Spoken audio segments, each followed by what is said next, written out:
অমিত দা বলো, কেমন আছো?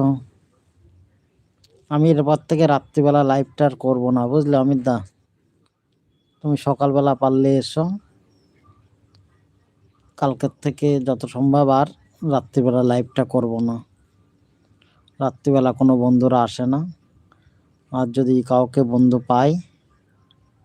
আপনি কেমন আছেন? ভালো আছি। শরীরটা খুব ক্লান্ত, বুঝলে। আজকেও নাইট করার কথা ছিল, আজকে নাইটটা করব না। আজকেও নাইট করার কথা ছিল, কিন্তু নাইটটা আজকে করব না অমিত দা। আমি কালকে হসপিটালে যাব, বুঝলে। কালকে আমার হসপিটালে যাওয়ার কথা আছে। আমি শরীরটা খুব ক্লান্ত, আমি যার জন্য আজকে নাইটটা করব না। কালকে নাইট করেছি, নাইটটা ভালো হয়েছে, কিন্তু রাত জাগতে হয়েছে তো। বাড়িতে সবাই অসুস্থ হয়ে পড়ে, তোমার বৌদি ভাইও অসুস্থ হয়ে গেছে, আমারও শরীরটা ভালো না, খুব ক্লান্ত।